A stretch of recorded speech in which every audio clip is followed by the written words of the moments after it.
Good morning and welcome to the Deschutes County Board of Commissioners meeting. This is 9 a.m. Wednesday, April 30th, 2025. First item on the agenda is Pledge of Allegiance. We'd like to welcome our Vietnam Veterans of America. And Bob Cusick, could you please lead us?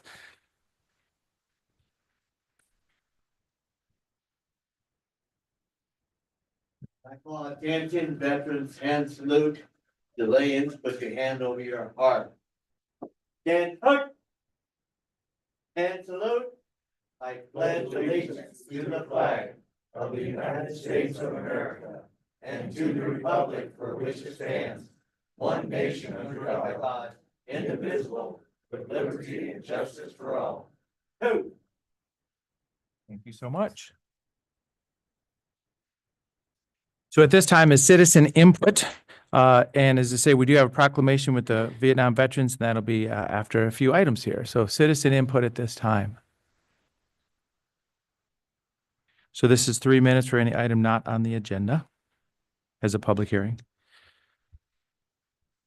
Good morning. My name is Vic Russell. I reside at 15118 Fall River Drive, Bend.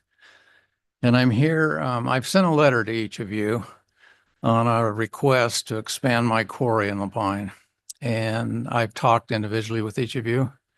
I appreciate your honesty and forwardness. And what I'm here today is asking for a letter of support from Deschutes County to move forward. And my hope would be that I could get unanimous. I know that may not happen, but I appreciate the opportunity to come before you. And if I can answer any questions. Well, just acknowledging that, yeah, we did go through this one time and then we had community input and kind of got defocused real quick on that. So now you're asking officially again for a letter of support. Received a letter we sent. Yeah. Thank you. Yeah. So as I say, thank you very much for the citizen input on that. So that's a request to us. We can either talk about other items or whenever we want to figure out if we want to proceed with that. Well, I'm having more discussions with Mr. Russell and a couple of staffers from our two U.S. senators in a week. So, I'm going to, I will share my thoughts and perspectives at that point, and have a clear sense of how I would vote on this after that. Okay. Well, yeah. Thank you. Thanks for joining us today. So next item is consent agenda, a couple sets of minutes. Oh, I wanted to. Oh, yeah. Sorry about that. Yeah, I just knew he was here for that. Is there anybody else for citizen input? Anybody else? Anyone online with the raised hand feature? Okay. I just had a feel for that, but okay. Thank you very much for that. Please, Commissioner. I just wanted to acknowledge Congressman Bentz and all the work he did regarding China Hat. And I'd been working on that project for 7 years. Congressman Bentz stepped up, listened to over 50 people that lived in that community several years ago. I believe it was on August 5th, listened to the fright in their voices of what had been happening to those residents that are in Deschutes County, cannot vote in the city, but they're in our county. And I really appreciate that actually China Hat will be closed as of the end of today. And happy to hear from Central Oregon Villages. I know they're doing a lot of work in order to implement changes. Heard from Jessica Gamble. I know she's doing a lot of work. It was 7 years that China Hat was impacting the hundreds and hundreds and hundreds of people that lived around that area. So hopefully our public forest will be cleaned up and people will find a new way. Thank you, Commissioner. So at this time, consent agenda. So move. I did make some corrections. On the minutes, you're saying? Yes. I mean, they were little ones. Okay. In the version in our packets or since then? I did it yesterday morning. I don't know. So should the motion be to approve the amended minutes or? Okay, I'll second that. And yeah, so minutes would be for review if there's any questions. Okay, so this has been moved and seconded. Calling for the vote, Commissioner Dare. Yes. Commissioner Chang. Yes. And Chair votes yes. So at this time, item number 6, proclamation in recognition of the Bend chapter of the Vietnam Veterans, Chapter 820. we do have a proclamation that's proposed today and a little activity in that world. So if anybody'd like to join us, we can kick this off. As I say, I think we all got a email from Tao Tu. So for Oregon, representing Vietnamese folks here in Oregon.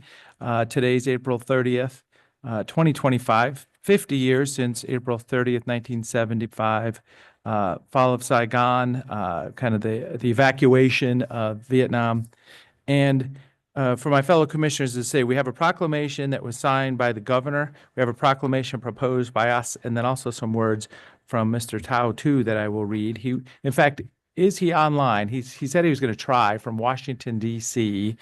He was at event earlier. Maybe. T-H-A-O-T-U, Tao Tu. We could ask him to raise his hand if he's online. So he emailed just earlier today and said, if I'm not able to join you, we can read his statement. Yeah, I'm here. Oh, wonderful. everyone. Okay, thank you so much. So Yeah. please introduce yourself and say hi this morning. We're just starting the proclamation process. Yeah, thank you so much for introducing me. I am ready. Yeah, go ahead then. Yeah, because you're remote and a lot of variables there. So go ahead and read your statement then. Thank you. Hello, everyone.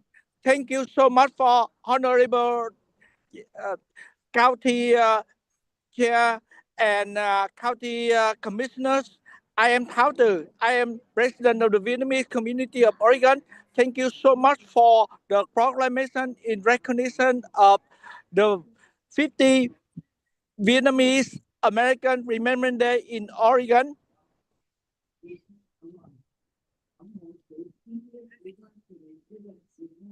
Can you hear me? Yes. Yeah, in this proclamation, we honor 58,000 U.S. soldiers that include 810 soldiers from the state of Oregon, thousands of allied soldiers, and 300,000 South Vietnamese soldiers who risked their life for freedom and democracy in Vietnam from November 1955 to April 30, 1975. Thank you so much for the recognition from the Dutchess County. Great, and thank you so much. You sent an email an hour or two ago with your thoughts here, but also I know you're in Washington D.C. at some recognition events there also. So thank you so much for joining us remotely. You're welcome. Yeah, I'm here in Washington D.C. and I save a moment to join the meeting with all of you in Oregon. And the technology worked today, so that's great. Thank So you. as I say, there's a proclamation from the governor and our proposed proclamation. How about we work our way through that? And then if anybody wants to come in and share with us, please do. So I'm ready. I'll read the governor's proclamation, kind of get us started here too. So it'll really put it in perspective. So this is as signed by our Governor Tina Kotek. Proclamation, whereas Vietnamese refugees have proudly resided in the state of Oregon since the conclusion of the Vietnam War on April 30th, 1975. And whereas Vietnamese Americans have put forth their full toiling energy building the state of Oregon in a multitude of prominent areas, including industry, economy, culture, education, and military service. And whereas Vietnamese Americans have counted on the state of Oregon as being their second heart, mind, and family homeland. And whereas every year Vietnamese Americans celebrate Remembrance Day on April 30th to solemnly honor the 58,000 American servicemen and servicewomen in that 810 soldiers from the state of Oregon and more than 300,000 South Vietnamese soldiers who sacrificed their lives in the line of duty for freedom and democracy in South Vietnam from 1955 to April 1975. Therefore, I, Tina Kotek, Governor of the State of Oregon, hereby proclaim April 30th, 2025 to be 50th Vietnamese American Remembrance Day. So as I say, that was signed a couple weeks ago. And now at this time, here's a proclamation from Deschutes County proper. Any other words or want to work through the proclamation? Let's work through the proclamation. Okay. So Is it okay to say something now? Well, let's do this, and then, as I say, we're going to see if we can get some engagement here too. So Commissioner Dare, if you want to do the first few, First few. Yep. Okay. first two, and I'll do the second Okay. two. Recognizing the 50th anniversary of the end of the Vietnam War. Whereas on April 30th, 1975, the Vietnam War concluded as the South Vietnamese capital of Saigon fell to the North Vietnam. And whereas troops from South Vietnam, the United States, and other allies had joined forces to fight against the spread of communism, and whereas every U.S. soldier who made it home from Vietnam was welcomed with relief by their families and loved ones. And whereas many veterans in the Vietnam War suffer from PTSD, and some are reluctant to seek benefits due them. And whereas more than 300,000 South Vietnamese soldiers lost their lives in the war, and many refugees who fled the fall of Saigon resettled in the United States, which they gratefully adopted as their second homeland. And whereas Oregon Governor Tina Kotek has declared April 30th, 2025 to be 50th Vietnamese Americans Remembrance Day. Now, therefore, the Board of Commissioners of Deschutes County hereby recognizes April 30th, 2025 as the 50th anniversary of the conclusion of the Vietnam War, and encourages all citizens to honor those who gave their lives in service of freedom and democracy, and recognize and support those who made it back to America after the war. Dated this 30th day of April, 2025 by the Deschutes County Board of Commissioners. And is that a motion? That is a motion. So I'll moved second. And seconded. So any other discussion?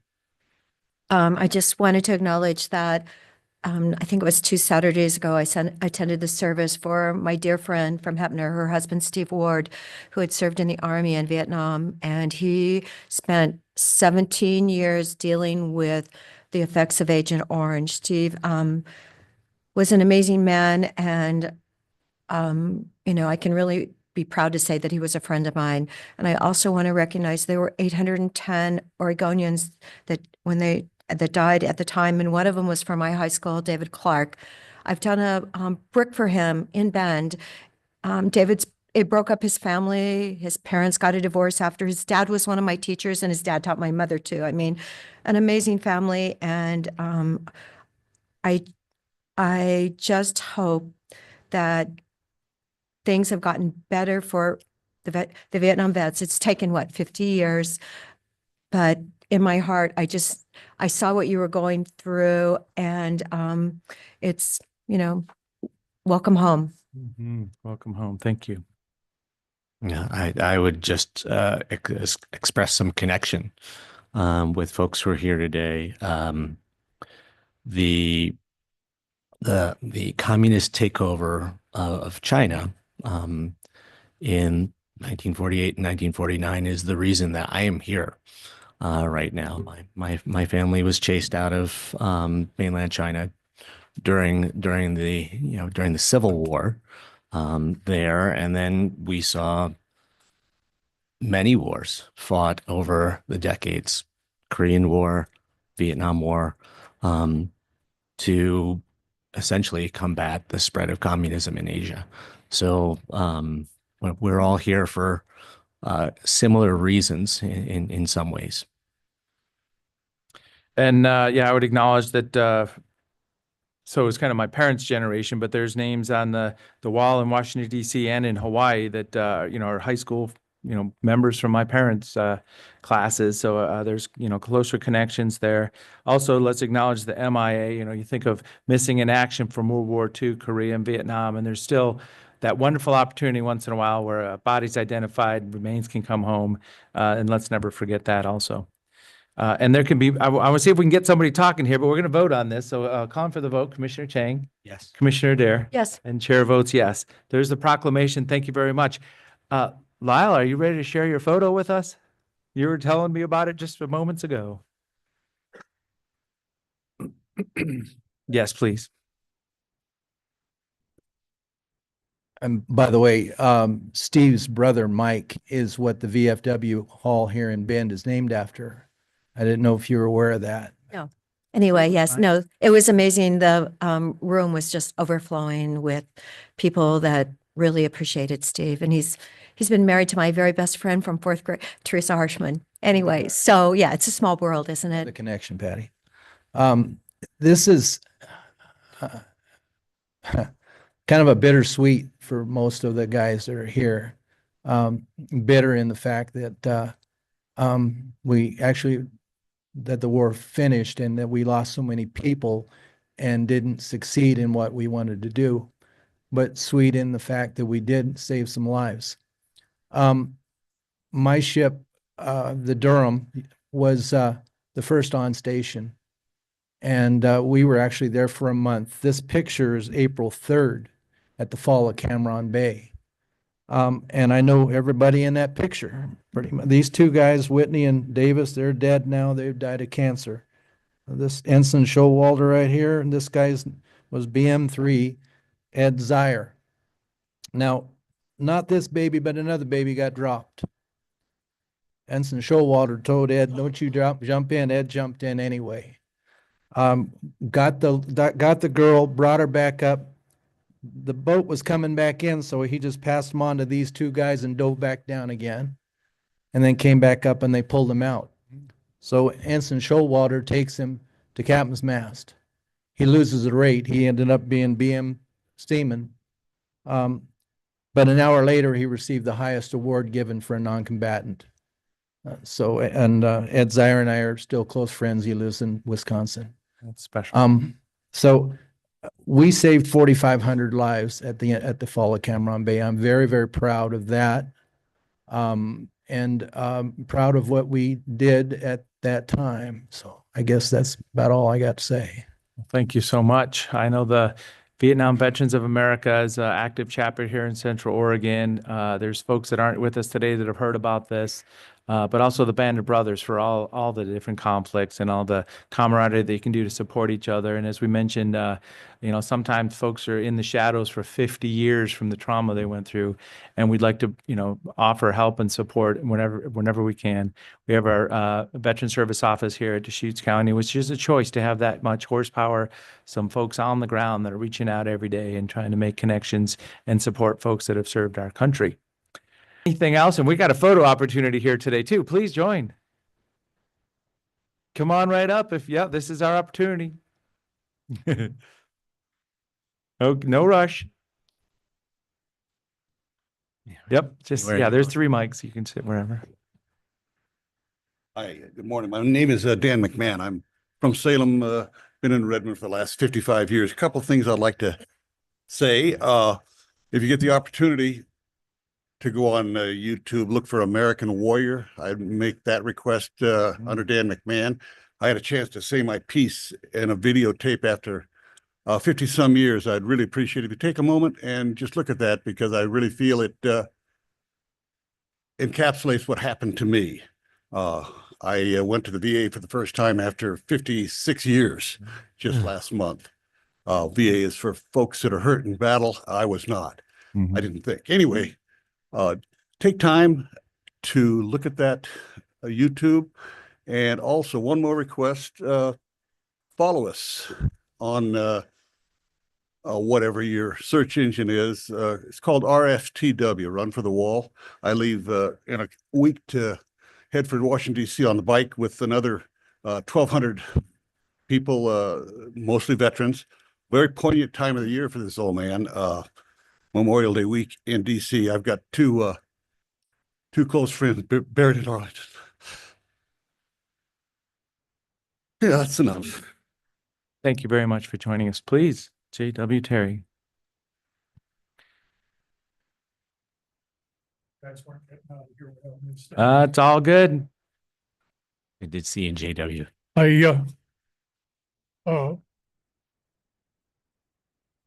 We're all getting old. Well, those guys are. And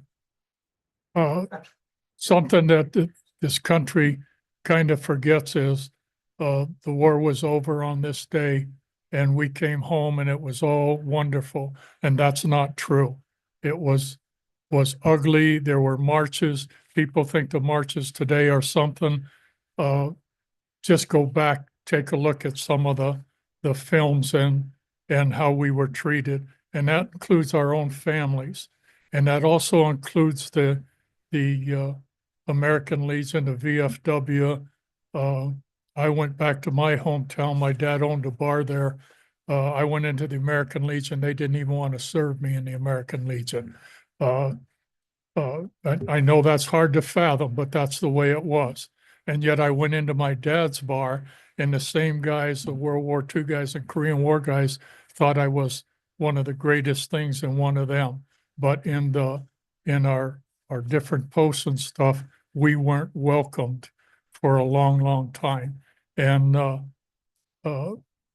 as we get older, there's more and more of that PTSD and things that bother us. So Yeah. I'm not asking for anything other than just recognize that it wasn't all fun and games. Yep. We went and did what our country asked to do, and we come home and we're kind of kicked in the butt and slapped in the face, and that doesn't go away. That I came back, I flew into San Francisco Airport. I wasn't in there a few minutes before I was spit on and screamed at. So those things don't go away Mhm. for these guys. Okay, thank Well, you. thank you. And yeah, it's no laughing matter when we think about the political unrest at that point in time. I know Please join JW, someone shared with me that they went to college in Springfield and they were called baby killer by their professor. So, I mean, you know, it's really, there has to be a lot of hurt there. Bob, please join us.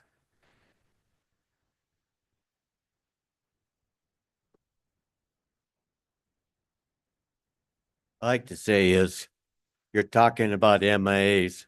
A lot of people don't realize on the Vietnam Memorial out at Deschutes Memorial Garden, Benny Dexter, even though he was classified as a prisoner of war at one time, his body has not been reclaimed. He is still an MIA. And I for one, would like to get a hold of the person that vandalized our memorial out there at Deschutes Memorial Gardens. That's all I'm gonna say on that. But on March 29th of each year has been recognized as National Recognition Day for the Vietnam War. And if anybody sees a Vietnam veteran, tell them thank you, but also say welcome home, because we weren't welcomed, like JW said. Thank you very much for sharing. Oh, please. What a great opportunity to share here today. Thank you. I'm Thomas Nitcher, retired Navy. You have heard from 2 sailors and 1 Marine. Now, the section that you read, Mr. DeBone, on your proclamation, you only mentioned soldiers. Uh-oh. Could that be amended? Absolutely. Soldiers, sailors, Marines, Yeah. and airmen. Well, absolutely. In fact, yeah, we can take that action right now. As I say, we put this together. Yeah. And there- Coast Guard, there- 'cause they Oh, were there absolutely. too. Yeah. Yeah. As I say, there's no intention. So that's ignorance or not even on my part. So thank you very much for that input here. Thank you. So as I say, it looks like Brenda's got a hold of that and we have made, there you go. So yeah, is there a motion to amend as presented? So moved. There we go. And any other discussion? Seeing none, Commissioner Dare, Yes. Commissioner Chang, Yes. and I will say yes. So thank you very much. We will publish it as such. So great input. Please join. Yes. Nope. There we go.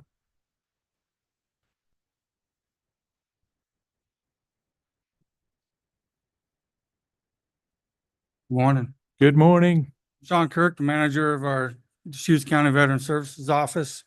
I'd just like to bring a little bit of light to how special our war fighters are.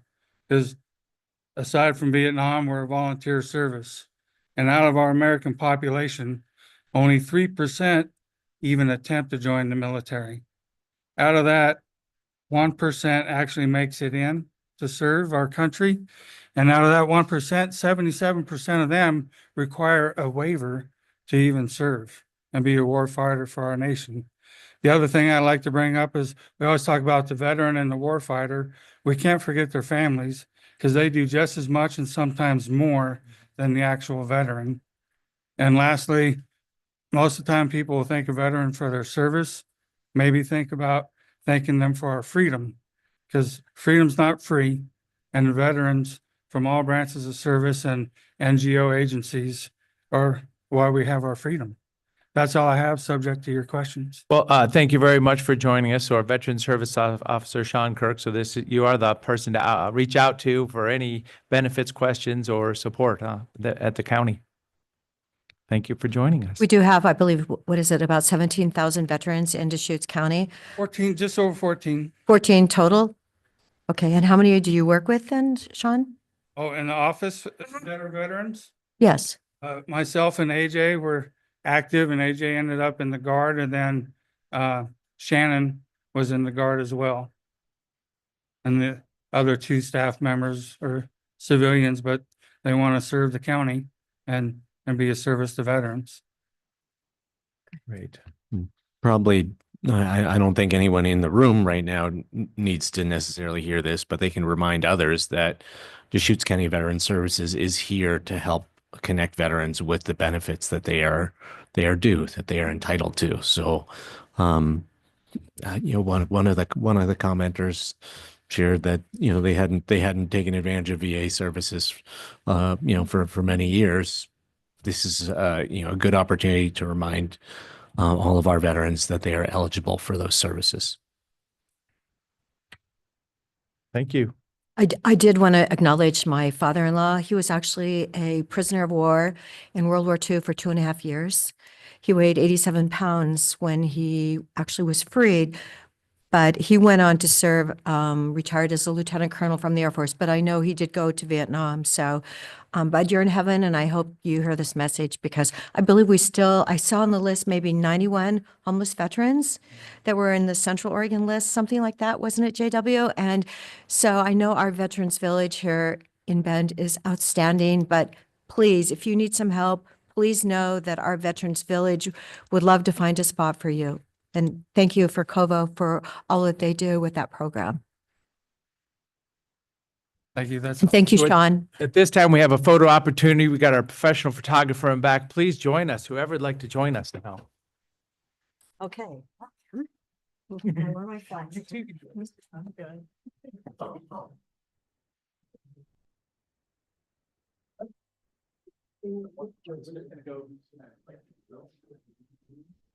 Right along the front up here. We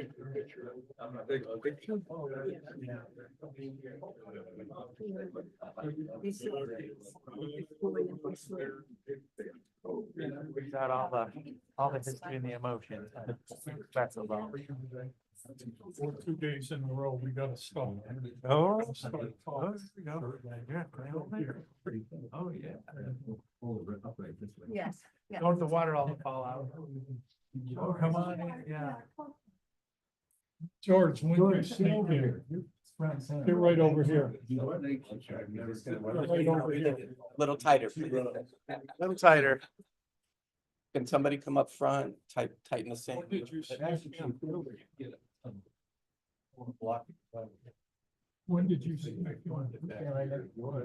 Yeah, I'll just. Once you get settled in, we'll work around you. Okay. You'll grow up to be a real master. Yeah. All right, ready? 3, 2. Got it. Thank you so much. Hey, we got 3 master chiefs in the same room. This is Thanks for sharing. Yes. You don't understand. I raised 3 boys. I can't remember the last thing. It's amazing.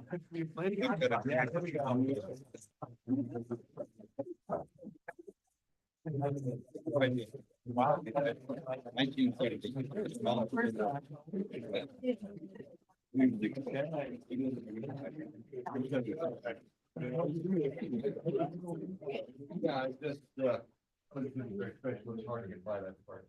Yeah, I was on top of there for 2 years and my crew were pretty. I was like, "I've got this story over here." It's hard to clean.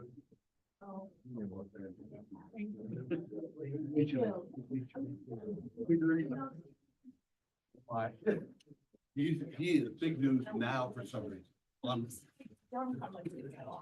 You know what? You done with us? Get rid of Yep. this minutes. We're all set. Okay, Oh, no, the well- best part's to come. We got all kinds of dry policy to talk about.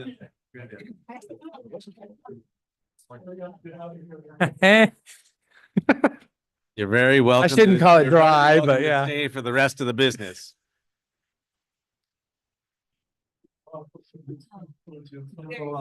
Thanks. All of you at some time, I know Tony's been at our meeting at the Band of Brothers, but you ought to come on a Monday and see the other side of life. Yeah. It's amazing there. One more. Yes. Go on, Wings and Armor, the webpage this evening also. You'll see Okay. my smiling face. All right. I fly about 100 hours a year still in legacy aircraft, and Oh, really? take a look at the machines in that, webpage. It'll stun you what we have at our disposal. We go to about 20 veterans events a year. Oh, my gosh. We do good deeds. We do good deeds. Oh, that's, Thank you. that is so great. No, yeah, I've been to the wall in Vietnam or in DC. You know, my David Clark's on page 43 there. Mhm. RFTW, very special event. Take a look at that too. All kinds of things going on. Okay. Take care. Thank you. Thank you for letting us know. Okay, at this time, item number 7, a consideration of ground lease amendment for Mountain View Community Development. So, as I say, this is kind of the official step for the ground lease, on our agenda. It was possibly proposed to be in the consent agenda, and I just still wanted to hold on to a thought. But please. Good morning. For the record, Christy Bollinger, Deschutes County Property Management. So last week on April 21st, the board approved and signed a 65-year ground lease with Mountain View Community Development. When I submitted that agenda request, I inadvertently did not include this memorandum, which is basically just like a 2-page document that would be recorded on the property title. And the really only need for that is to basically to memorialize the lease. And it's a lot less expensive to record a 2-page document versus a 20+ page lease. So that's really just a technicality of the ground lease. So with that, I'm happy to answer any questions you may have. Great. Is there? Oh,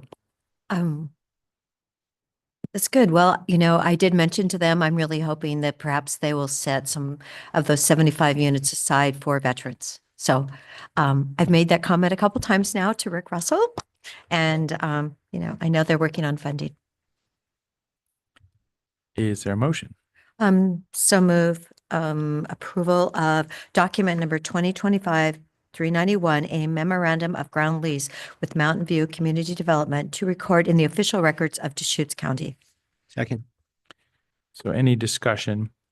As I say, I'll vote no on this, but it's just the philosophy of this is in the city of Redmond. It's in the urban growth boundary of Redmond. I would have rather kept this agreement with the city of Redmond and the Redmond to be able to proceed with, supporting this if they like. So I just feel like in partnership with the city of Redmond, I don't know that Deschutes County should do it proper, but that's, it's just philosophical. So that's why I keep voting no on this, but calling for the vote, Commissioner Dare, Yes.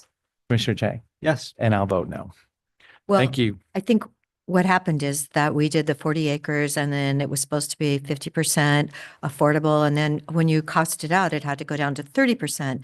And Redmond did give their input. They actually wanted to have 75 units instead of 60. So the city of Redmond has let us know what they feel is appropriate for this spot. And the county does operate, the county owns and partners, owns land and partners with other entities within cities to provide important public services. The the Deschutes Children's Foundation, right in the middle of downtown Redmond, is a great example of that. All right. Thank you. Item number 8, introduction of newly appointed Sun River Service District Chief of Police.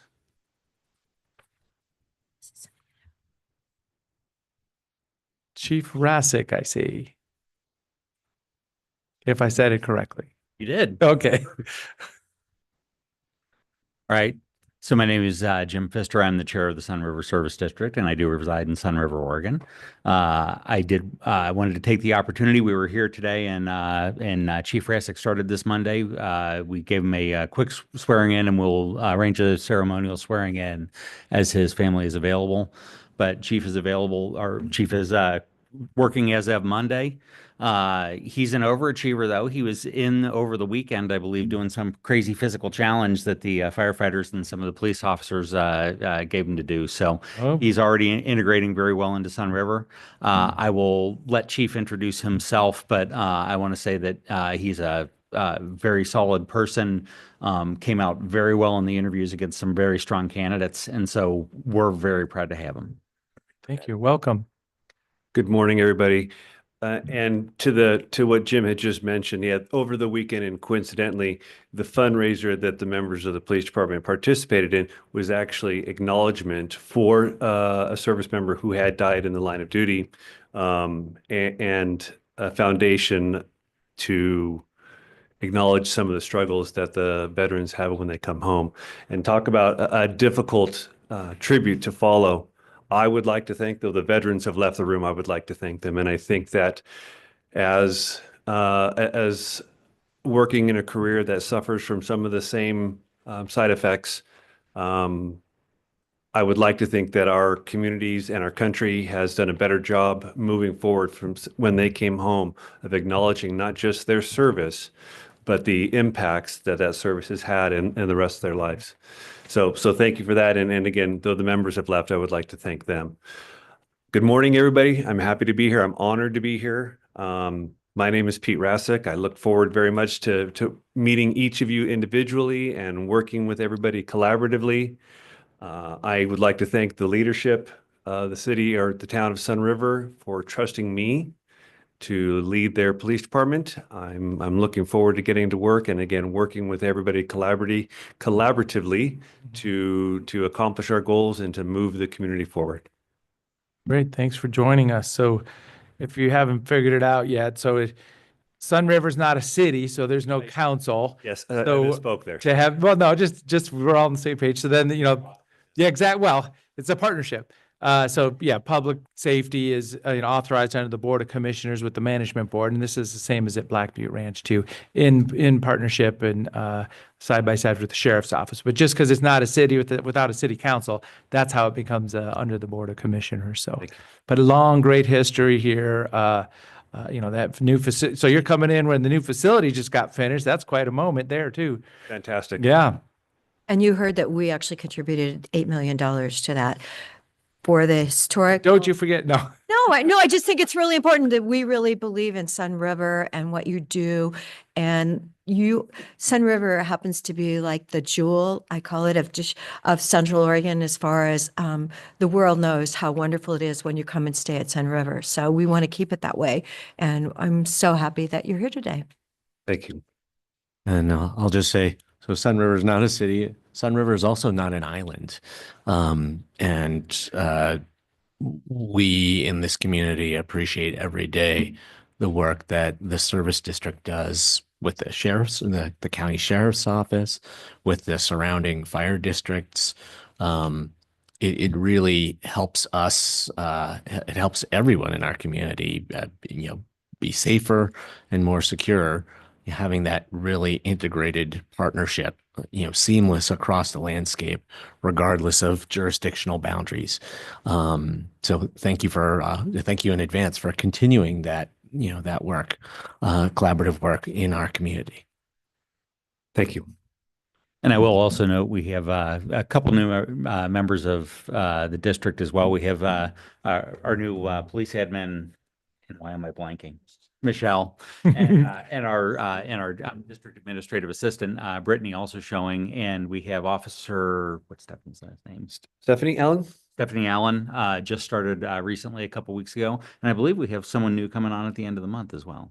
We're still processing their application. So we have obviously a fair amount of new people coming in, but we want to get them ready and up and running by the time Memorial Day runs, and we start to see the tourists and those TRT dollars that the county utilizes. That's that moment the switch gets flipped and all of a sudden there's people everywhere. When the population of Sun River jumps by 3 or 4-fold. It's closer to 20-fold. So it gets pretty exciting in the summer. And I, as a citizen of Sun River and as a citizen of Deschutes County, I enjoy seeing all those people coming in and enjoying the amenities. It's great to see the bike paths alive, and we'll have a great bike patrol to be able to make sure that the rules are followed on that as well. Great. Well, thank you so much. Nice to meet you. Thank you for having me. And you'll see him again in a couple of weeks for budget. Yep. And that's the other business point. Yep. So item number 9 is a public hearing and consideration of a resolution adopting a supplemental budget and transferring appropriations for the Sun River Service District Public Safety Building Fund. So this is kind of the projects getting done and the numbers need to be finalized. Good morning, Commissioners. Cam Sparks, Budget Manager for the record. Today, Sun River is here to request a approval of a resolution to transfer contingency appropriations for the construction of the public safety building. And so with that, I'll just pass it over to Jim and Mindy. Commissioners, Mindy Holiday, Sun River Service District Administrator. I would like to say with the new building, we're already seeing a congregation of state fire marshals, state troopers, a lot of state facilities also not as utilizing the facility as well. So it's already become a great service to that area and also bringing different state and local and regional partners together. So it's been nice to see already. With that being said, when we first started the budget this time last year for the public safety building, it's just kind of a guess. How is the construction going to go? How quick or slow is it going to go? And as luck has it, we are moving faster than we thought when we initially did the budget. So of course we were on time to be able to get into the building in January, but as you know, with construction, there's still a lot of other little pieces that happen after that. So when we were initially creating the budget, we put the excess funds in a contingency just because we didn't know exactly how, the timeline to use those funds. And so now we have a game plan to be able to utilize some of those funds in this fiscal year versus having them in fiscal year 26. So this is just a resolution to move those funds out of that contingency to be able to utilize this fiscal year to finish up some of the pieces of the project. Great. So yeah, as I say, that I think there's a lot of pride in keeping that project rolling and on task and in budget. So this is the opportunity to even close it up a little faster. So we're here to answer any questions, but we did provide you a memo as well as the summary of what we were doing. And it was, thank you, Chair Pfister, for providing that memo, just so that you can see the loan details in that total amount. So just to really piece out how the construction funds have stayed very close to on budget. And I saw a note in there getting ahead by one loan payment also. Yes. So yeah, the amount of $1,417,090 is what we're talking about today. Yep. I'll move approval of resolution number 2025. We Yeah. also. Yeah, so yeah, I guess we got business to do here. So let's convene as the Sun River Service District Managing Body and open a public hearing on the matter. We've had an introduction on the topic. This is for a resolution for the appropriations within the building fund. So the public hearing is open on this matter. Is anybody here to comment, testify in this matter? Is anyone with the raise hand feature? Okay, seeing none, we've done a little bit of business here, and we'll close the public hearing on this matter and look for a motion. Yeah, I'll move approval of resolution number 2025-010, transferring appropriations within the Public Safety Building Fund for the 2024 to 25 Sun River Service District budget. I'll second. Any other discussion? Seeing none, Commissioner Chang? Yes. Commissioner Dare, Yes. and chair votes yes. Here we go. Commissioners, thank you for your continued support of Sun River and its public safety. Please proceed. Thank you so much. It's a beautiful building and it's really great to see it completed and getting the final touches on it. Thank you all. So at this time, we'll reconvene as the Deschutes County Board of Commissioners. And item number 10, spay and neuter grant program considerations.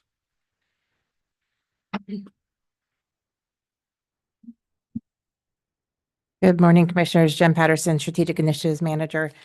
I'm here today to discuss consideration for the spay and neuter grant. So historically, Deschutes County has offered a yearly spay and neuter grant program.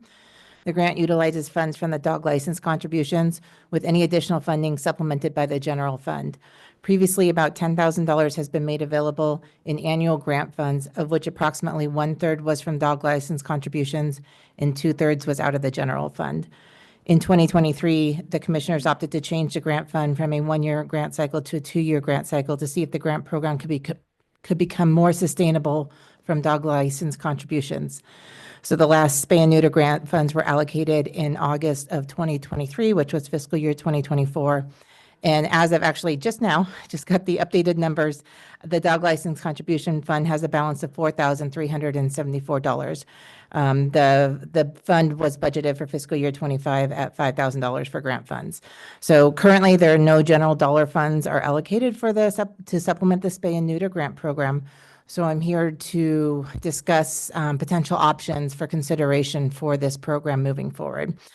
So several options on the table are awarding spay and neuter grant funds up to $5,000. So that would be opening the spay and neuter grant program application process and then coming back before you with any applications received. Waiting another year or two for the funds to increase, supplementing the funds with county dollars, although I would mention there that has not been budgeted for at this juncture, or directing the dog license contribution dollars elsewhere, or any other options that the board would like to consider. So we'd need $626. Yeah, and so the fund did go up about $270 since I wrote the staff report, so it is creeping up there. So it's potentially possible, and I was just talking with Robert Tintle, the finance director, that those dollars can be absorbed and or possibly even get up there before the end of the fiscal year to get to 5,000. I think it's so important. We see, even in the city of Bend with loose dogs and the problems they cause, and more puppies than the world needs sometimes. So I think making it the 5,000 would be important. This is 2 years, so we haven't done anything for 2 years. Yeah. And I have had outreach. So historically, the same organizations typically apply. And there are 5 organizations who in the last year have inquired about that. So if you want to do 5,000, we could recommend a grant application limit of around $1,000 per application is one suggestion.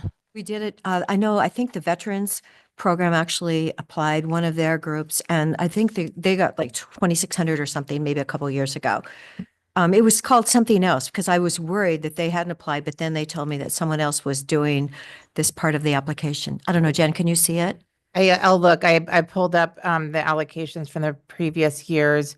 I didn't recall seeing anything from veterans. So the 5 organizations that have received funds from us recently is CAMP, Furry Friends Foundation, Humane Society of Central Oregon, Embers Bunny Rescue, and Street Dog Hero. But let me just also look from the previous allocations.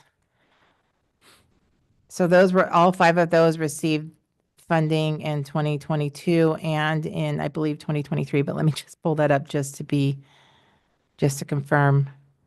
Well, I just. And I'm looking at sorry, go ahead. I just think if I can text JW and see, which, it was something that had a different name. And so as long as we do the 5,000, let everyone know that it's important. And in 2023, which was the most recent allocations, I think there was just 4 organizations who applied, which was CAMP, Companion Animal Medical Project, Embers Wildflower Animal Sanctuary and Bunny Rescue, Furry Friends Foundation, and Street Dog Hero. And then the previous year, 2022, Humane Society of Central Oregon also applied and received funding. And those 5 organizations have reached out in the last year inquiring whether or not this program was going forward. And in 2023, what was the total amount that we awarded out? So we awarded, the county awarded $10,000 total, approximately between 2,400 to 2,640 between each of the organizations. Of that, there was 3,584 in donations, and then the county supplemented that with $6,416 in county funds from 23. Yeah, this is a really clear example of one of those investments where if you don't invest enough on the front end, you're paying for all kinds of problems on the tail end. And yeah, you know, I would really like us to be able to do a grant cycle with more than $5,000 now. The budget is very tight. I mean, I hope we can do something right now, and I also hope that we can, think creatively about what another way of generating revenue to fund this important, essentially prevention service in our community, might be. Have you ever heard of the concept of a pet food tax? That was Mike Myers' thing in our budget meetings every year. He'd say, we just need a pet food tax. So I joke. I'm not promoting that, but it was always mentioned. No, I mean, honestly, since it's gone online with the form and with the donation, maybe someone with a branding eye could look at it and maybe reformat it so that more people would give another $10 or something when they're doing their license. It seems like it's really gone down since then. And I know with inflation, people are having a much harder time and they are licensing their dog, which is wonderful. But if we could maybe just look at it, a fresh look. I'll have the communications team reach out to the dog license people and make that suggestion on your behalf. Well, I'm supportive of our working our way up to that $5,000 number in this fiscal year and, kind of committing to that number without subsidizing from general fund. And is there also support for potentially mentioning, like we do in the discretionary grant, of receiving applications of around $1,000 just to manage expectations there? Or do you want to just open it up to see what the need is? 1,000 I'm sure they would appreciate 1,000. So giving them that direction so they don't count that they can get the 2,600 that they had gotten in the past. I mean, listening to that list of 5 that Jen shared with us, there are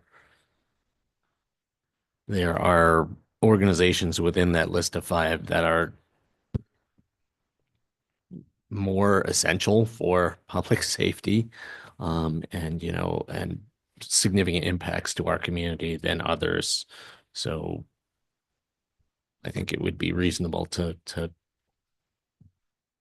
set the ceiling a little higher, with the expectation that we're going to have to prioritize this year. I could just also not include language that sets the ceiling too. That's another option. I mean, I'm not sure that. I think a ceiling is smart, but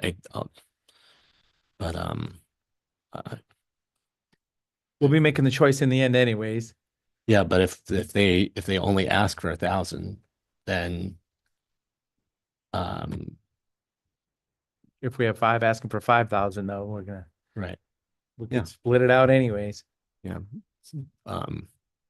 I mean, so maybe say, suggested range between 500 and 2,000, something like that. And then we can trim as needed. As that's said. Any thoughts, Commissioner? Sure. It looks like prior years, we used to get $3,300 a year for that donation. And I know when people were writing a check, I think maybe that helped and they wrote it for more when they were at the desk. So definitely 2 years, we really, we're not keeping that trend going. In fact, and our population is going up and the number of animals in the region has gone up. So yeah, I just think we've got to stay with the 5,000. And then grant request 500 to 2,000 is a window of grant requests? Oh, you mean the max? Sure. I just think, The min could be even lower, you know, suggested 20 bucks. 250 to 2,000. You could just say request or up to. I would say up to 2,000. Yep. Keep it like that. Okay. Okay. Here we go. And let them know it's a $5,000 pool. It's not Okay. that big. So we'll open it up for $5,000. Sorry, I got something in my throat for fiscal year 25. Okay, thank you. Thank you. Do you want some water? I have mine right. Good, thank you. I haven't touched it. No, it's good, thanks. Item number 11, Deschutes County property east of Redmond code enforcement violation. Oh, look at that, right on time.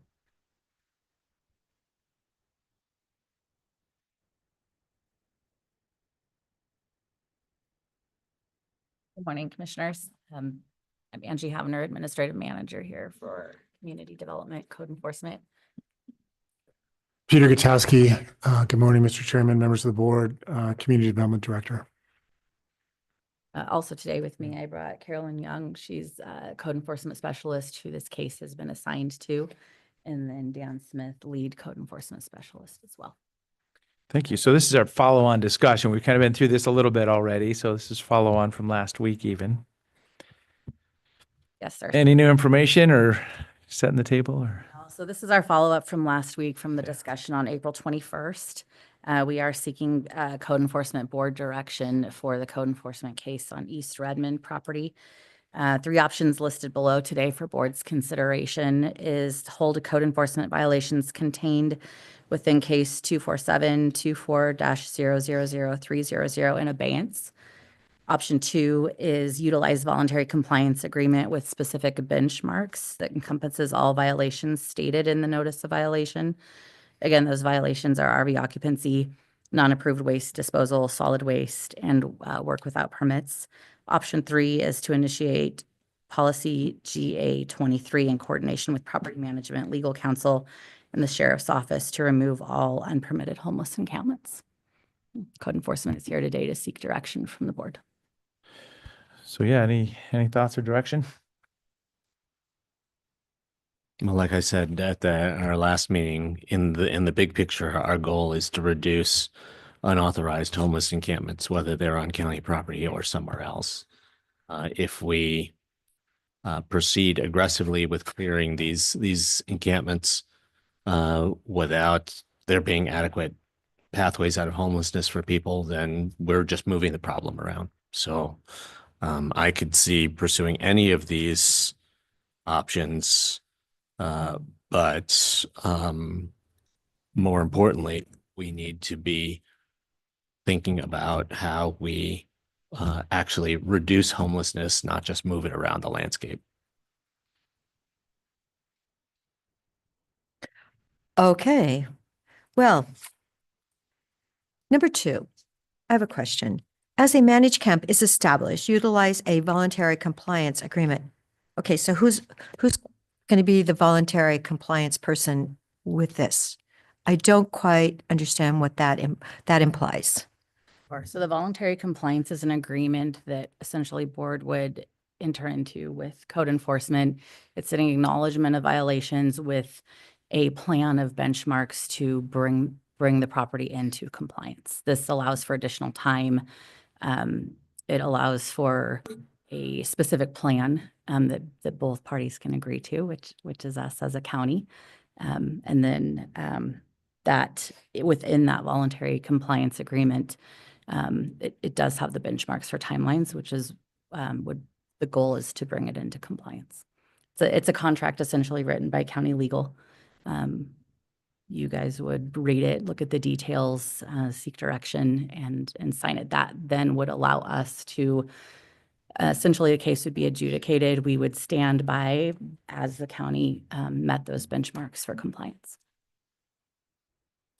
Because, I'm hearing a lot of people are moving out to Sisters from China Hat, and yet I know that Central Oregon Villages is doing what they can.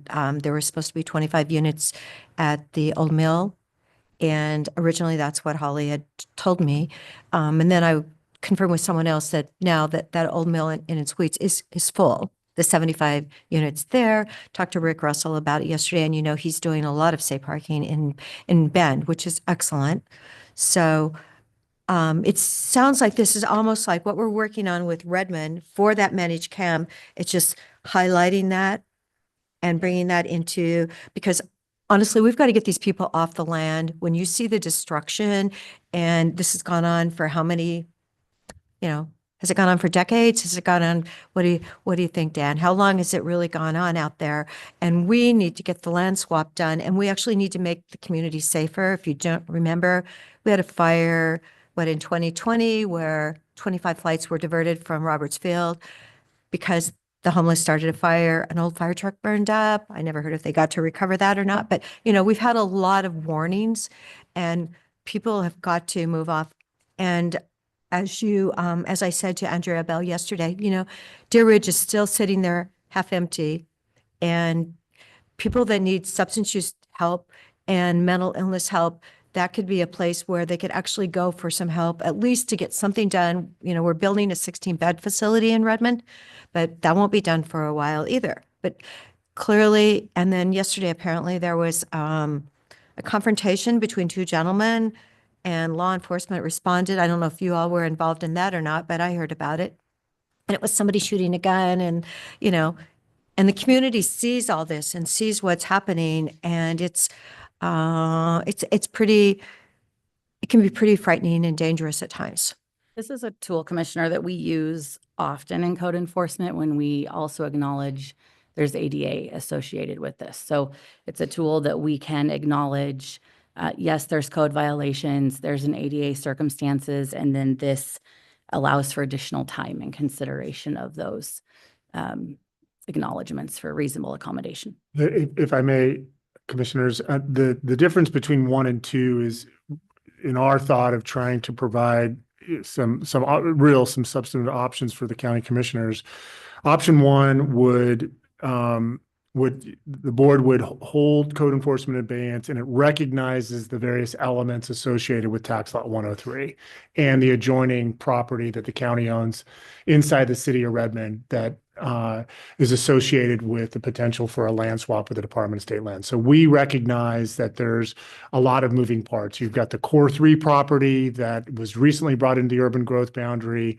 We know that property management is working on a partition to ultimately convey that section to Central Oregon Intergovernmental Council. We know that there's the Mountain View Community Development Project, as well as the conversations that are happening with the city of Redmond, I believe, for the managed camp on approximately 10 acres on 103.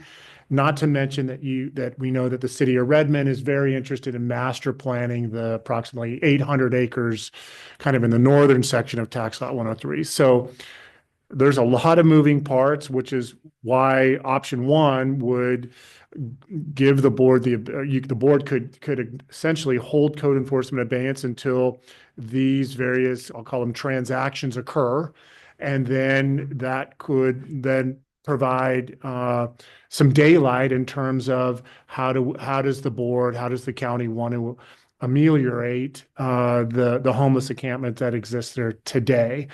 Option 2 basically says until the once the managed camp is established on those 10 acres, which is proximate to the encampment, which presumably will have some requisite facilities, as well as other potential legitimate places for these vulnerable residents of ours to be able to relocate to. Once that's established, then we could, utilize a VCA, a voluntary compliance agreement, in the way that Angie noted, that would have real timelines. So there would be a real commitment that the VCA obligates the responsible party to commit to those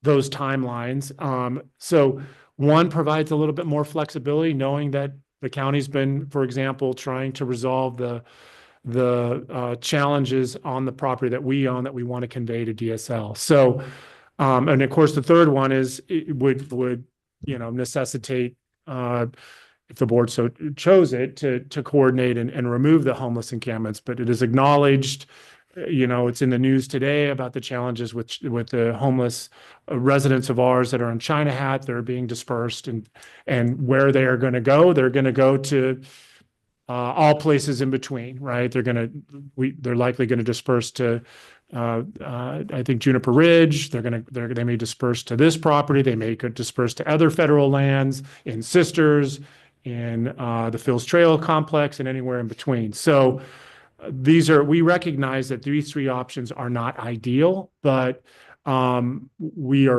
again looking for direction, because as you pair it all the way back to the Community Development Department, we have an ongoing case that's substantiated with violations. The board has acknowledged that, and so again, we do recognize the complexity of the circumstances, and are not leaning on one option versus the other, just trying to give the board some choices to consider, recognizing that this is a very, very complex problem for our community.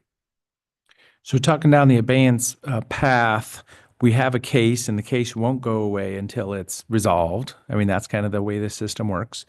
We have a lot of moving parts right now with the land swap, with the efforts, the resources and efforts at the Juniper Ridge area in partnership with the City of Bend, and the closure of China Hat, which is moving people around.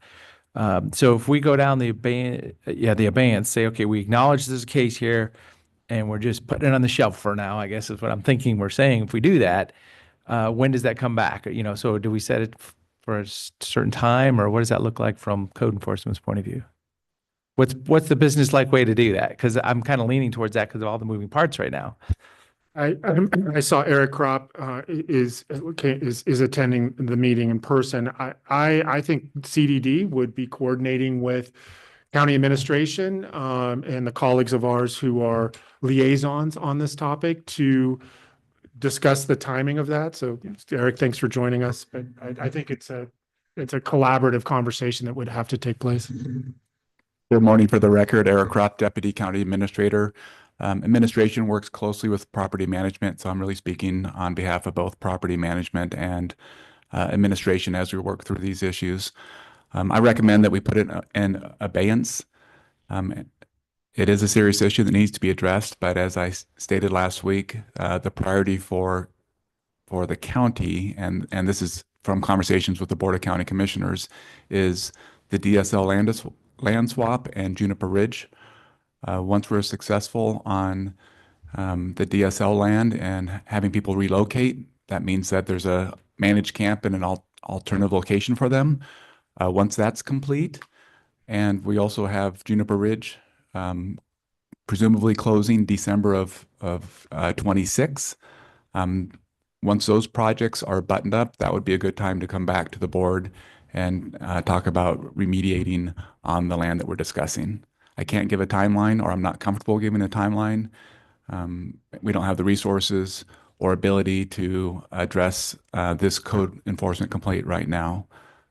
Well, that helps though. I mean, it's not 3 months, probably not 6 months. It's more like we even just drop it on the table a year from now, knowing that we've gone down this path, and it's still probably not going to be resolved at that point. So it's just getting the scope of the timing. Yeah.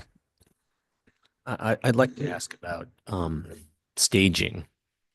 I mean, we were talking about this code complaint applies to 1,600 acres.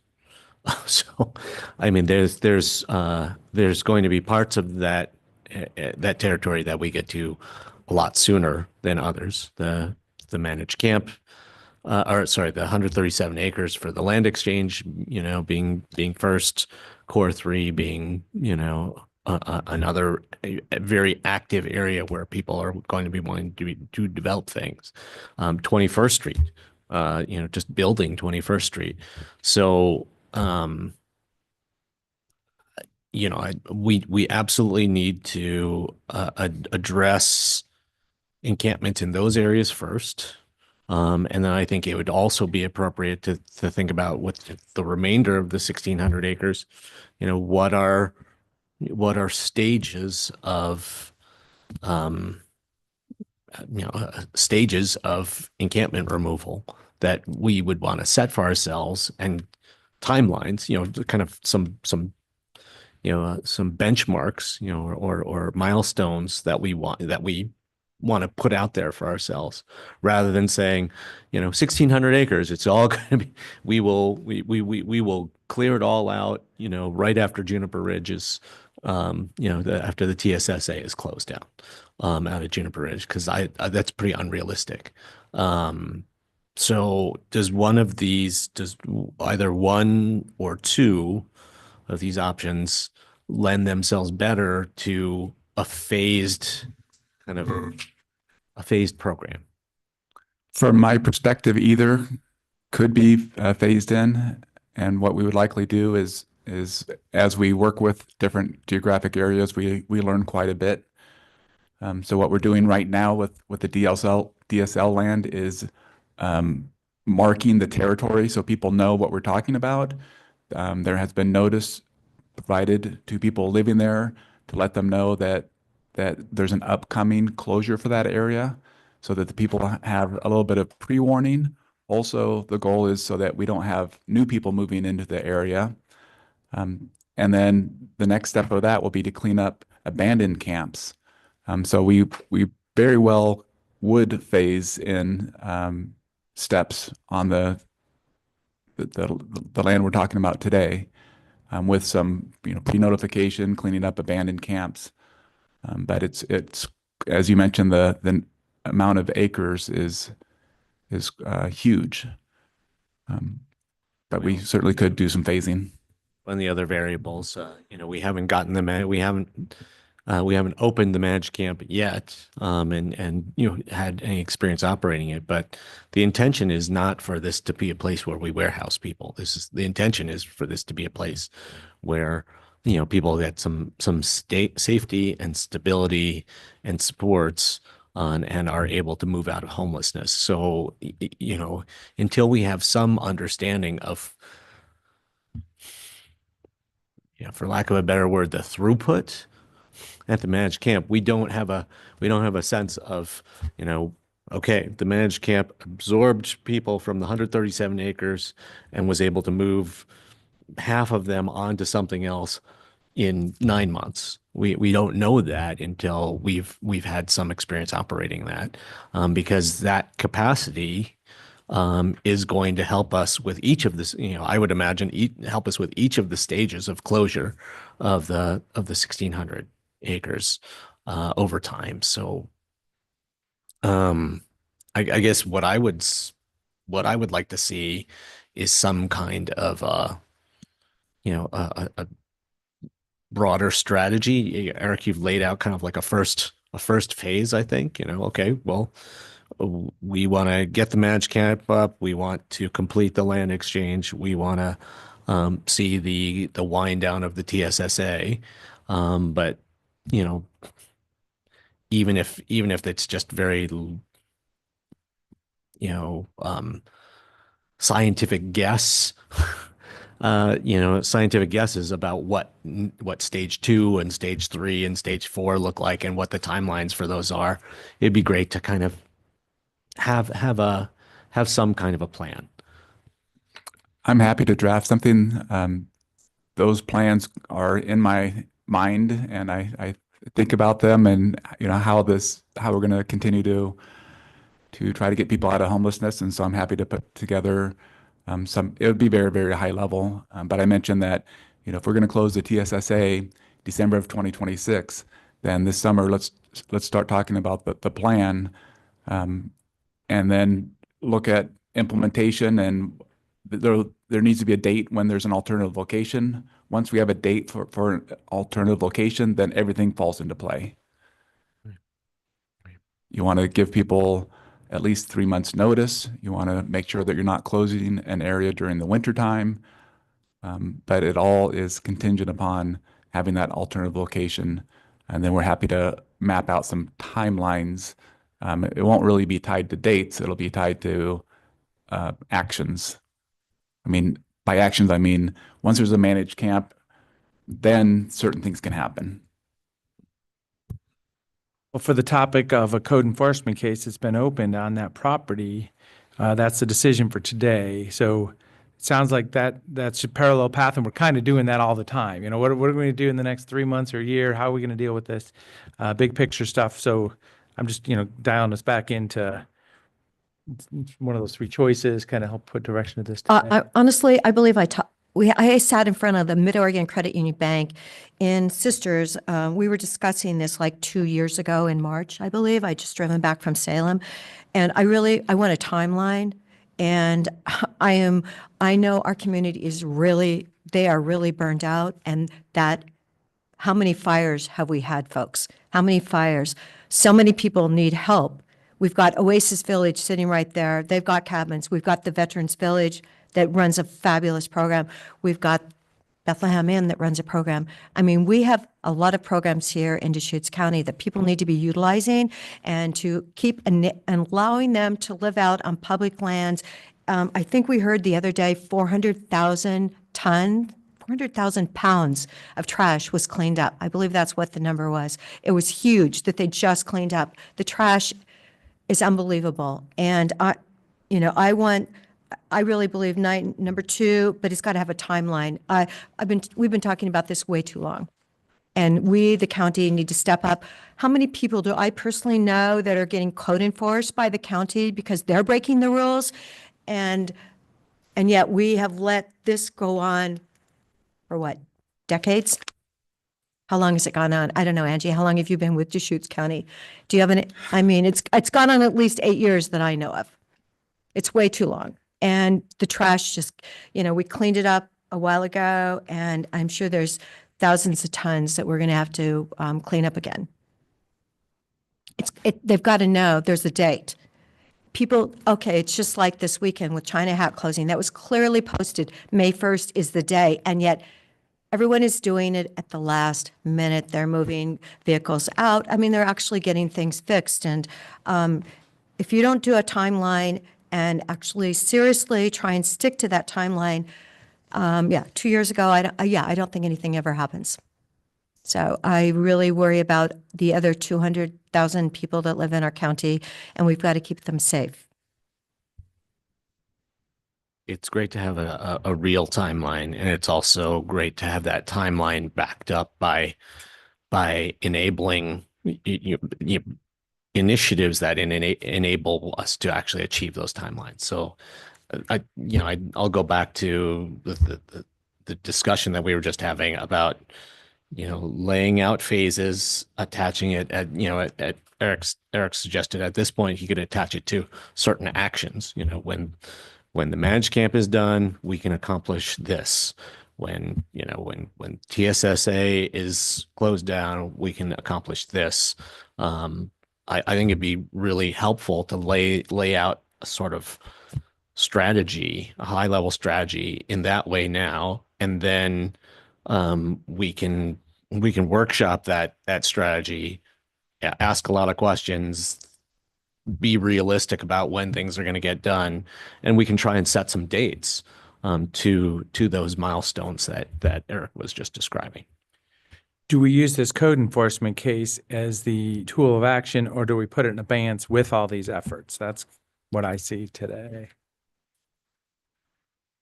I think we heard that we could do either, right? So, voluntary, if I may, the voluntary compliance agreement, thanks, Eric. The voluntary compliance agreement wouldn't be written or drafted until you would have that action of a managed camp.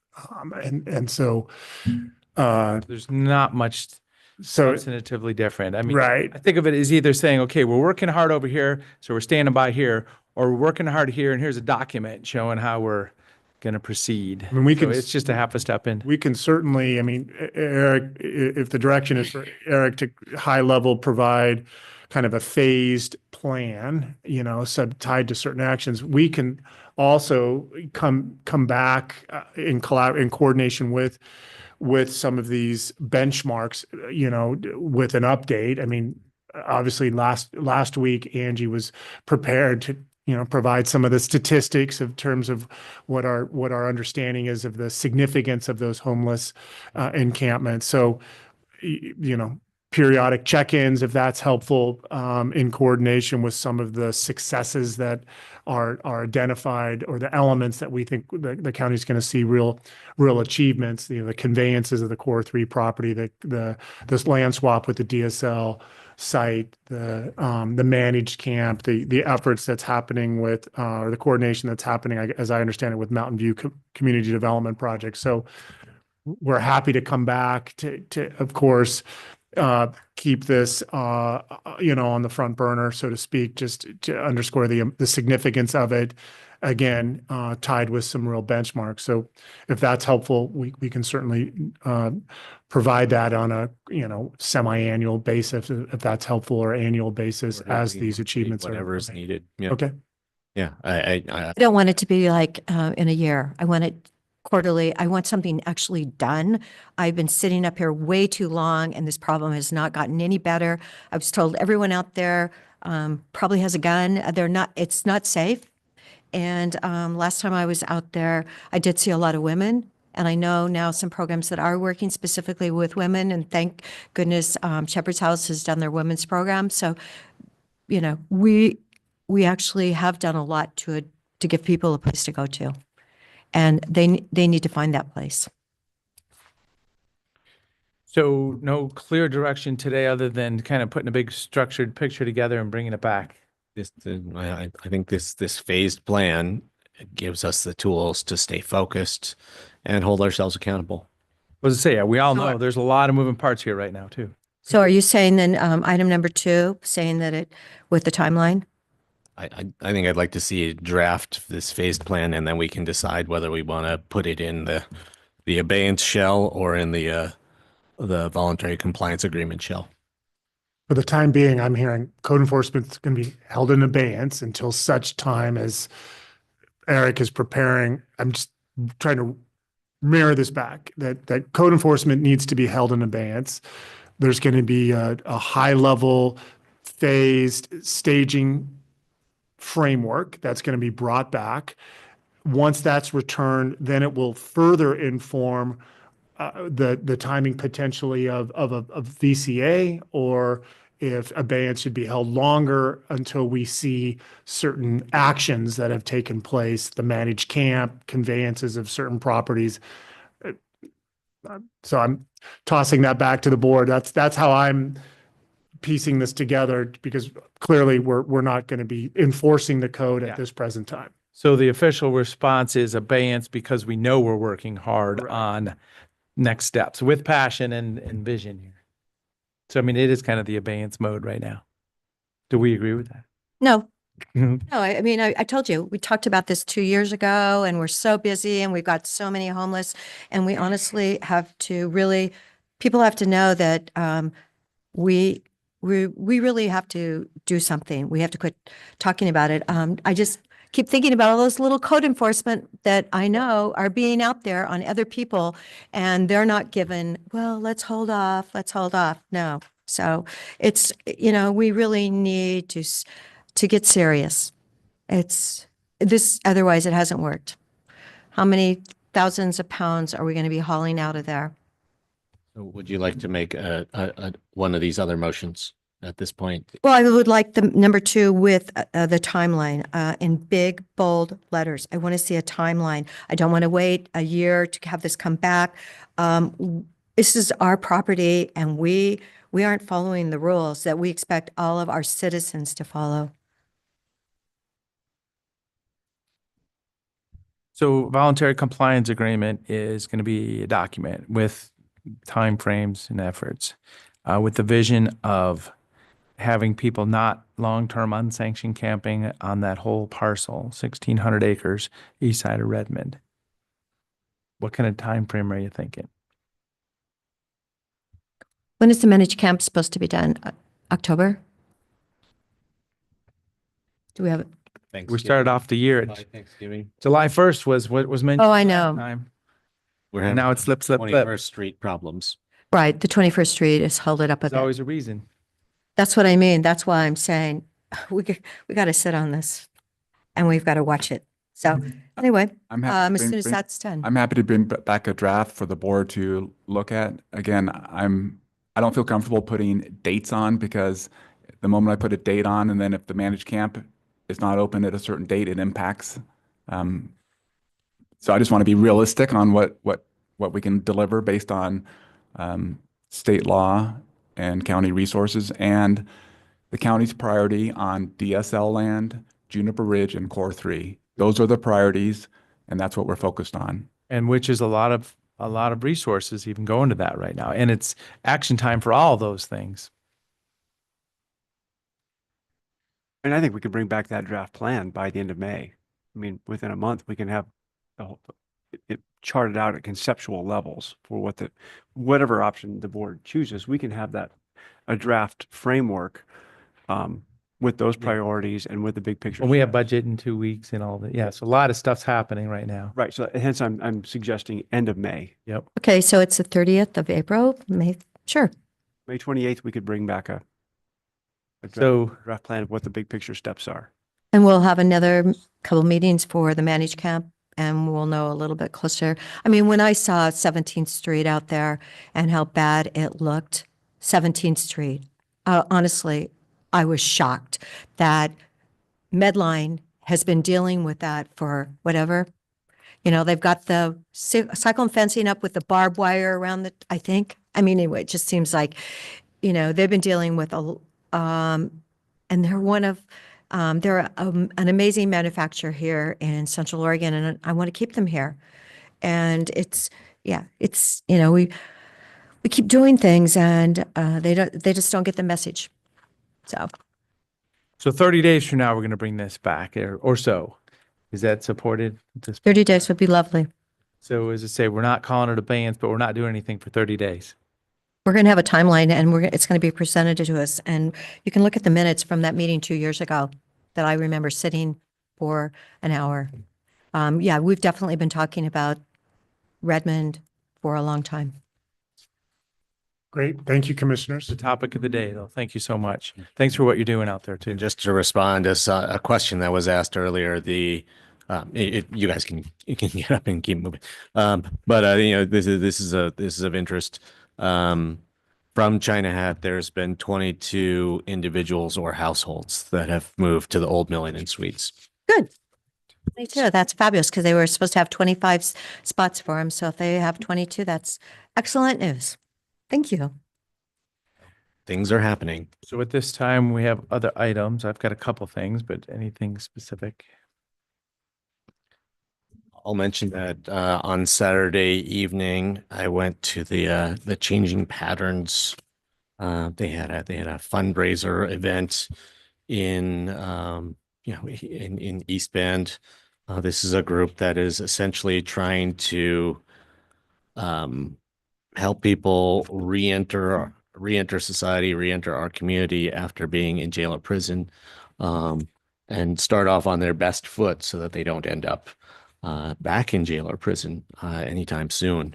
There was some very, very powerful stories shared by a couple of peer support specialists who work with this program. And then, you know, as they told their stories and as I chatted with them afterwards, I put some pieces together that the county had actually played a very significant role in their journeys to, you know, being, you know, coming out of jail or prison, you know, getting on a good pathway and actually being in a place, you know, getting themselves to a place where they could support others on that pathway. They had the two who spoke on this panel had both been through the peer support specialist program at COCC that the county helped to support with American Rescue Plan funds. And one of them was, you know, had, you know, along the way in their journey, they had lived a chunk of time at St. Vincent's Village in Bend, which we also contributed American Rescue Plan's funds to. So I just thought that was it was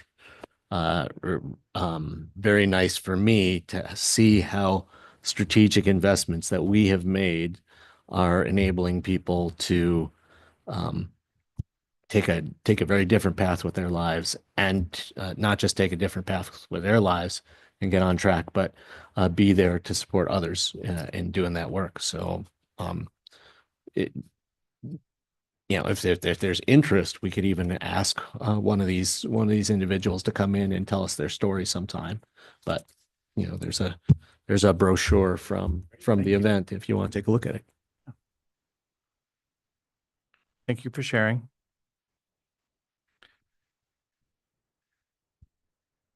Okay, so Friday I did I got on the art committee for the airport. I'm sure Zach is thrilled that I'm there. It's a great group of people, incredibly well represented.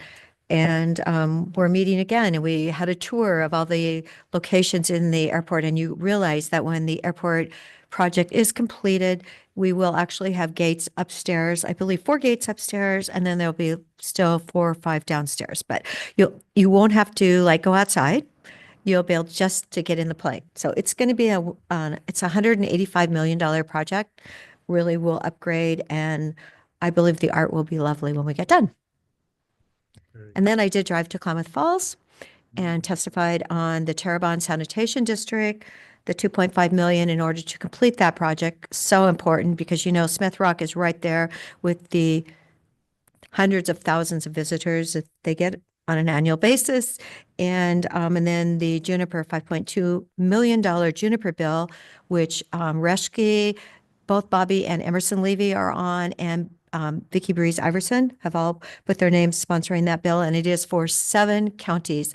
And all you people out there that are suffering from your juniper allergies right now, know that 7 counties will share that funding. Deschutes County will get $585,000. I get calls from people now almost on a daily basis for help cleaning up their properties, realizing that they've got a ways to go, and hopefully this funding will be allocated. So that was an ask. Great. So a couple kind of business items here. COIC appointment for unemployed and underemployed community representative to the COIC, our one open seat here. We had the same names, just a little bit different priority. We can either mention them, or I don't know where we want to go here. My understanding is 2 of us had it in one order and one just had the other order. I don't know. I don't know what those orders are, so. Yeah, so I was just informed that Commissioner Dare and I had Matt Ertl first, and then you had Sierra Jackson first. But we all had the same name, so the same 2. I think either one of them, and also Betsy Julian, each of them would have something really valuable to offer to the COIC board in that workforce or unemployed and underemployed seat. So I'd be comfortable with any of those 3. Right. Okay. So as I say, from those top 2, I had selected Mr. Ertl as a good connection. He's currently, working recruiting company, a lot of deep connections with the manufacturers in the community, which is an exciting opportunity. Do you support? Yes, he already wrote me a thank you note that he interviewed. I was like, I go. Okay, well, so like the next day so we I'm can going, make a he must motion have and dropped make it in the mailbox or something. I don't know how he did that. Uh, Do I need to make a motion then? Well, yeah, I can. To approve Matt Ertl for COIC's appointment as the underemployed, I believe? Second. Okay, it's been moved and seconded. So Matt Ertl, and I want to thank the other folks that interviewed. Great. What a great opportunity just to talk to community members. Some of them had a feel for what they're even stepping into, and some of them didn't. Like, well, I'm just offering some help. So it's always good to do those interview processes. So it's been moved and seconded to appoint Matt Ertl to the COIC board. Any other discussion? Well, was it Betsy? Was it Betsy that actually is going to be working at Deer Ridge, which is really close to my heart because that program enables those gentlemen leaving the prison to actually have family wage jobs, and they're now working on more of a college education for them through COIC. It's a COCC. Anyway, yeah, it was great. When I saw Deer Ridge on her application, yeah, she will be starting there, and I think it's a wonderful. It helps with recidivism, and it gives people personal confidence to get out back into the real world. So thank her for that. Okay, so any other discussion? Seeing none, Commissioner Dare? Yes. Commissioner Chang? Yes. And Chair will vote yes. So we'll, I'll reach out to him because we have a board meeting tomorrow night, and budget has been scheduled for Friday morning also. Next week on Wednesday, we're gonna have a agenda meeting tomorrow to coordinate. We've got public hearing. I forget all the topics, but it's kind of substantive. I will be in Salem at our SIEC Annual Radio Conference, Connections for Critical Communications. But what I'll do is I'll dial in. So as I say, I want to be part of it. I just won't be physically here. So if Commissioner Dare, if you can run the meeting from here, I'll be able to, and remote. Try my best. So Wednesday?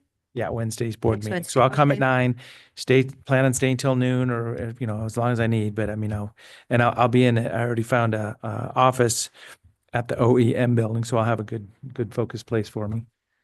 And that could be a very long meeting next Wednesday. I'm going to Yeah, so as I say, I kind of committed to 9 to noon, but if it needs more, we'll figure that out too. One of the topics, if I recall correctly, is the Thornburg hearing. So there's a number of topics, and Brenda probably has a sense, or we'll have a sense by this afternoon what those topics may be. So just so you're aware. Well, then, yeah, I mean, if there's a way that,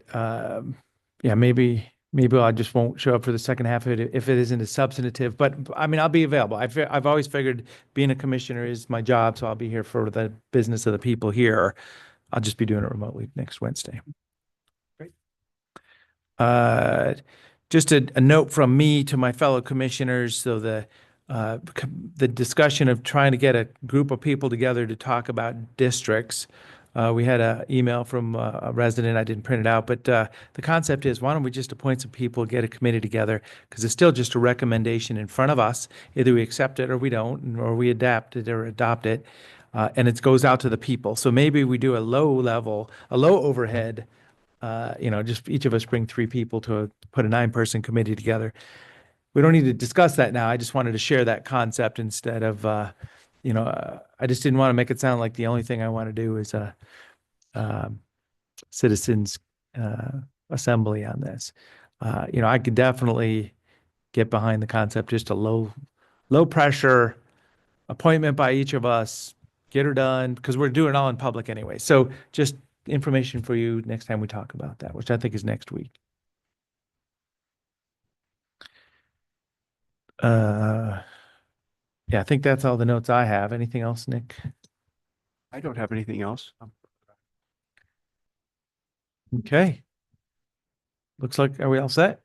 Oh, executive session. Oh, what was I thinking? Okay, yeah, let's proceed to executive sessions. Deschutes County Board of Commissioners will now convene an executive session pursuant to ORS 192.660. The specific authorization for this executive session is ORS 192.660, subsection 2E, relating to real property negotiations, and 2H, relating to litigation. Designated staff and the media are allowed to remain during the executive session. However, the media may only report that the board met in executive session and the identified basis for meeting in executive session. Recording devices are not permitted. No final decisions will be made, and at the conclusion, we will open the doors and invite the audience back to the meeting. So at this time, we'll go to that executive session. The microphones and camera will be off, but we will reconvene after the sessions.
Okay, we are back from executive sessions, and at this time, please proceed as discussed.